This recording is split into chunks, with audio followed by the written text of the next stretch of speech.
नमस्कार, मेरा नाम है गौरव पाल। आप देख रहे हैं गौरव का चश्मा। दोस्तों, इस समय देश में एक बड़ा संकट है। लोकतंत्र खतरे में है। विपक्ष लगातार ऐसे आरोप लगा रहा है। तो वहीं दूसरी ओर देश का मीडिया, जिसका दायित्व बनता है देश के सवाल पूछना सरकार से, क्योंकि मीडिया का काम ही है सवाल पूछना, वो गोदी मीडिया, उससे तो कोई उम्मीद करनी बेकार है। वो गोदी मीडिया अब इलेक्शन कमीशन का भी चाटुकार बन गया है। एक और जहां देश में इलेक्शन कमीशन से सवाल पूछे जा रहे हैं, तो वहीं दूसरी ओर रूबिका लियाकत जैसे पत्रकार भाजपा के साथ साथ अब चुनाव आयोग के भी प्रवक्ता बन गए हैं। एक और जहां चुनाव आयोग पर फॉर्म 7 को लेकर सवाल उठ रहे हैं कि कैसे वोटर लिस्ट से नाम डिलीट होता है, क्या चुनाव आयोग ग्राउंड पर वेरीफाई करवाता है, क्या चुनाव आयोग प्रूफ लेता है।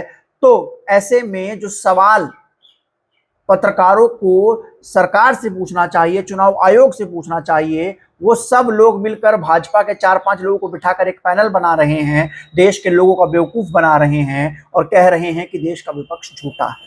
यानी देश में लोकतंत्र को खत्म करने की बड़ी साजिश चल रही। तो दोस्तों, आज हम इसी बात पर बात करेंगे। और सबसे बड़ी खबर, अमेरिका ने H-1B वीजा को लेकर नई गाइडलाइन जारी की है। पहले देश का डंका विदेशों में बजता था। नरेंद्र मोदी विदेशों में जाते थे, अमेरिका जाते थे। उनका स्वागत करने के लिए जो लोग अमेरिका में खड़े रहते थे और कहते थे कि मोदी जी ने पूरे विश्व में भारत का डंका बजवा दिया है, आज वो लोग वो डंक को फटा हुआ डंका लेकर नरेंद्र मोदी को ढूंढ रहे हैं, नरेंद्र मोदी को खोज रहे हैं। क्योंकि उनको ऐसा लगता था कि नरेंद्र मोदी ट्रंप के दोस्त हैं, ट्रंप के जिगरी यार हैं, ट्रंप के लंगोटिया यार हैं। दोनों तब से दोस्त हैं जब से दोनों चड्डी भी नहीं पहनते थे, ऐसा वो लोग सोचते थे। और इस तरीके से नरेंद्र मोदी की तारीफ करते थे कि नरेंद्र मोदी अमेरिका में आए हैं, ट्रंप उनसे मिल रहे हैं, गर्म जोशी स्वागत हो रहा है। The words of candidate Trump, अब की बार ट्रंप सरकार। लेकिन आज डोनाल्ड ट्रंप ने अमेरिका में रहने वाले भारतीयों पर ऐसी गर्म जोशी दे मारी है कि वो लोग ना कुछ कह पा रहे हैं, ना कुछ सुन पा रहे हैं। जी हां, अमेरिका ने आज H-1B में बड़ा बदलाव किया है। H-1B वीजा में अमेरिका ने इतना बड़ा बदलाव कर दिया है कि जिस वीजा को रिन्यू करने के लिए मात्र 6 लाख रुपए पहले लगते थे, अब 88 लाख लगेंगे। H-1B वीजा उन लोगों के लिए होता है जो अमेरिका में हाई स्किल्ड जॉब करने के लिए जाते हैं। यानी कि वो सॉफ्टवेयर इंजीनियर्स, वो high skilled engineers, scientist, doctors जो इंडिया से अमेरिका जॉब करने के लिए गए हैं। लगभग अमेरिका में H-1B वीजा 70% भारतीय लेते हैं। यानी कि 100% अगर वीजा दिया जाता है तो 70% भारतीय वीजा लेते हैं। लेकिन आज मोदी जी के दोस्त ट्रंप ने मोदी जी का डंका इस तरीके से तहस नहस कर दिया है, इस तरीके से उसको एक तरीके से उसको तबाह कर दिया है। लेकिन जो मोदी जी का प्रिय गोदी मीडिया है, इस पर एक भी सवाल नहीं पूछ रहा है, इस पर एक भी डिबेट नहीं पूछ रहा है, बल्कि उल्टा ये कह रहा है कि राहुल गांधी देश में जनजियों को भड़काकर तख्ता पलट करना चाहते हैं। तो देश का गोदी मीडिया देश को तबाह करने में लगा हुआ है। दूसरी ओर हम बात करते हैं चुनाव आयोग की और रूबिका लियाकत की। रूबिका लियाकत जो कि अब तक सिर्फ मोदी जी की पर्सनल प्रवक्ता हुआ करती थी, बीजेपी की पर्सनल प्रवक्ता हुआ करती थी, वो अब चुनाव आयोग की भी प्रवक्ता हो गई हैं। जी हां दोस्तों, कार्ड खेलती है और ना गालियां देती है। सुनिए, ना मैं विक्टिम कार्ड खेलती हूँ कि मैं पिछड़ी हूँ, मैं महिला हूँ, मैं बेचारी हूँ, मैं गरीब हूँ। ये काम रूबिका लियाकत नहीं करती है।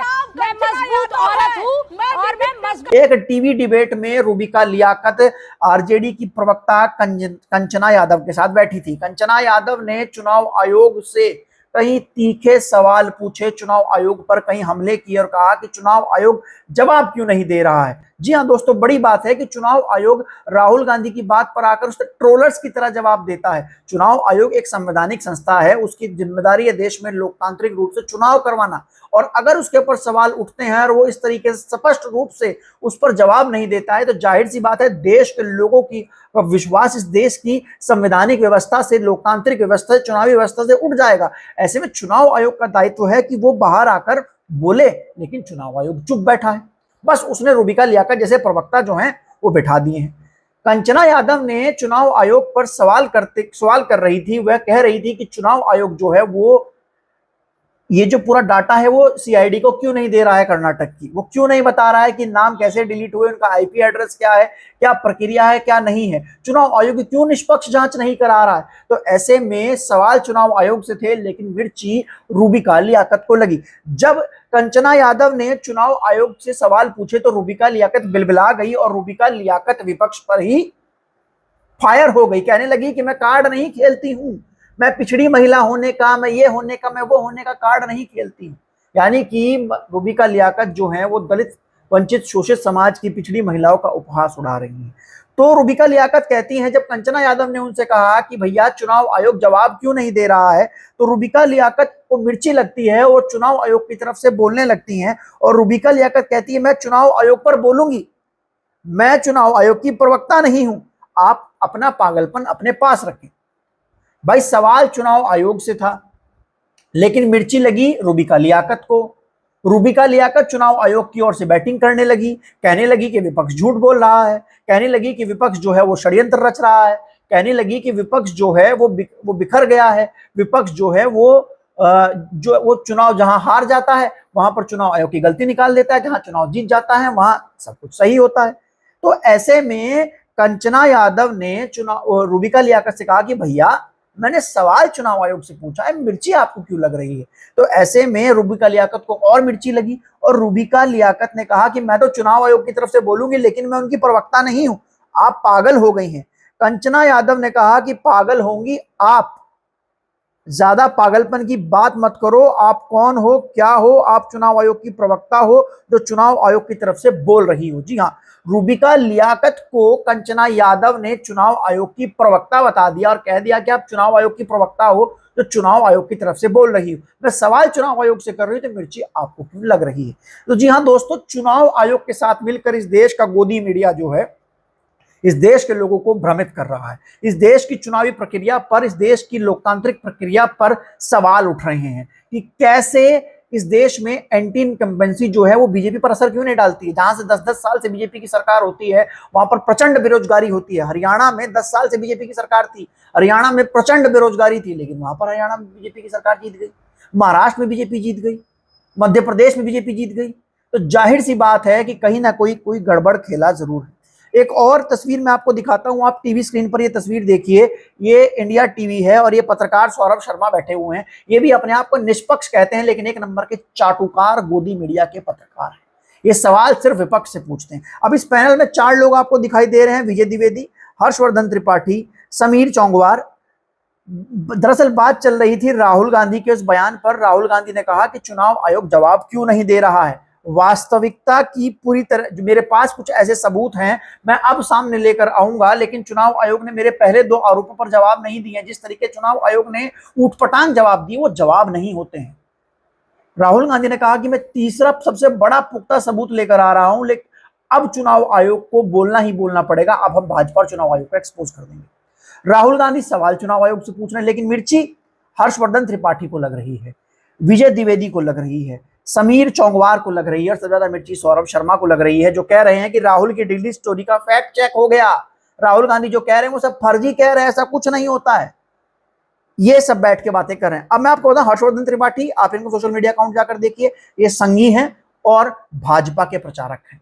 ये भी संघी हैं, बीजेपी के प्रचारक हैं, ये भी संघी हैं, बीजेपी के प्रचारक हैं। चारों लोग यहाँ पर भाजपा के प्रवक्ता बैठे और ये लोग डिबेट कर रहे हैं विपक्ष पर।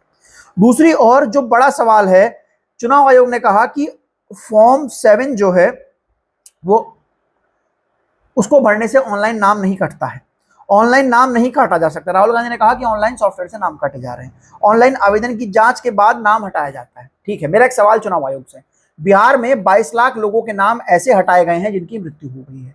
उन लोगों का फॉर्म 7 भरा गया होगा, ऑनलाइन भरा गया हो या ऑफलाइन भरा गया हो। चुनाव आयोग कहता है कि फॉर्म 7 ऑनलाइन भरने के बाद या ऑफलाइन भरने के बाद वो बीएलओ को ग्राउंड पर भेजकर वेरिफिकेशन कराता है कि जिस व्यक्ति का नाम डिलीट कराने के लिए कहा जा रहा है उस व्यक्ति के बारे में वहां पर जाकर जांच पड़ताल की जाती है, उसके बाद नाम हटाया जाता है। तो इन 65 लाख लोगों के नाम जिनके हटाए जा रहे हैं, चुनाव आयोग ने क्या इनके बारे में जांच पड़ताल की और क्या प्रूफ लिया है जिनसे इनके नाम हटा रहा है। बड़ा सवाल यह है कि जिन 22 लाख लोगों के नाम चुनाव आयोग ये कहकर हटा रहा है कि इनकी मृत्यु हो गई है, तो क्या चुनाव आयोग के पास 22 लाख लोगों के डेथ सर्टिफिकेट मौजूद हैं? क्या चुनाव आयोग के पास 22 लाख लोगों के मृत्यु प्रमाण पत्र मौजूद हैं जिनका नाम ये कहकर हटाया जा रहा है कि बिहार में 22 लाख लोग मर गए, इनका नाम इलेक्शन कमीशन वोटर लिस्ट से हटा दिया जाएगा।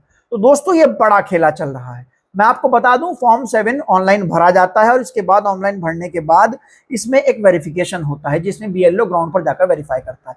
अगर बिहार में 22 लाख लोगों के नाम हटाए जा रहे हैं ये कहकर कि लोगों की मृत्यु हो गई है, तो क्या बिहार में चुनाव आयोग के पास 22 लाख डेथ सर्टिफिकेट हैं? वही दूसरी हम बात करते हैं यूपी के एक और पत्रकार की। जी हाँ, ये पत्रकार हैं अमिताभ अग्निहोत्री। ये अपने आप को उत्तर प्रदेश का सबसे बड़ा पत्रकार कहते हैं। ये डिबेट कम करते हैं, चिल्लाते ज्यादा हैं। ये दिखाते हैं कि मैं इतने लंबे समय से पत्रकार हूं तो मैं सही सब कुछ कर रहा हूं। अब हालांकि इनका विशुद्ध एजेंडा बीजेपी और योगी मोदी के फेवर में, संघ के फेवर में ये लोग विशुद्ध एजेंडा चलाते हैं, लेकिन जब बात विपक्ष की आती है तो ये विपक्ष से सवाल पूछते हैं। ये विपक्ष के नेताओं पर सवाल पूछने लगते हैं, राहुल गांधी से, मायावती से, अखिलेश यादव, सबसे सवाल पूछने लगते हैं। लेकिन सवाल जब सरकार पर उठ रहे होते हैं तो इनके होंठ सिल जाते हैं। अभी हाल ही में लखीमपुर खीरी में 27 में से 15 नौकरियां ठाकुरों को दे दी गई, कोऑपरेटिव बैंक की।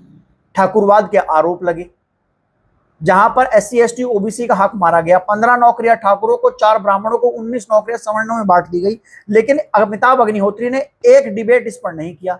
इन्होंने एक बार भी योगी आदित्यनाथ से नहीं पूछा कि योगी की सरकार में ठाकुरवाद के आरोप लग रहे हैं, योगी की सरकार में नौकरियां ठाकुरों को बांटी जा रही हैं, ऐसे आरोप लग रहे हैं। एक सवाल नहीं पूछा अमिताभ अग्निहोत्री ने।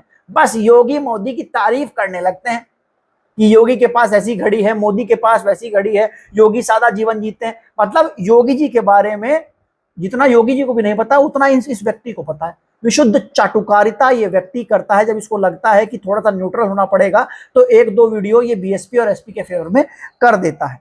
विशुद्ध चाटुकार ये व्यक्ति नजर आता है। तो ये सारी चीजें हैं जो इस समय देश में चल रही है। और बड़ी बात यह है कि देश का चुनाव आयोग जहां एक तरफ लोकतंत्र का गला घोट रहा है, विपक्ष उस पर बार बार आरोप लगा रहा है। अरे चुनाव आयोग पर आरोप लग रहे हैं, लोकतंत्र के साथ खिलवाड़ करने के आरोप लग रहे हैं, संगीन आरोप लग रहे हैं। कोई सड़क चलता उठाई गिरा आरोप नहीं लगा रहा है, देश के विपक्ष का नेता आरोप लगा रहा है। और चुनाव आयोग बीजेपी वाली बात कर रहा है। जो बात बीजेपी कहती है वही बात चुनाव आयोग कह रहा है। बीजेपी एक पॉलिटिकल पार्टी, वो सत्ता में रहने के लिए कुछ भी करेगी, वो EVM रिग भी करवाएगी, वो सब कुछ करेगी। लेकिन चुनाव आयोग एक लोकतांत्रिक संस्था है, उस पर जब आरोप लगते हैं तो चुनाव आयोग निष्पक्ष जांच क्यों नहीं करवाता? चुनाव आयोग खुलकर राहुल गांधी के मुंह पर सबूत फेंक कर क्यों नहीं मारता? क्योंकि पता है चुनाव आयोग को कि चोर की दाढ़ी में तिनका है। चुनाव आयोग को बचाने के लिए गोदी मीडिया मैदान में उतर चुका है और देश के लोगों का बेवकूफ इस समय बनाया जा रहा है। अमेरिका से, डोनाल्ड ट्रंप से एक व्यक्ति आज सवाल नहीं पूछ रहा है।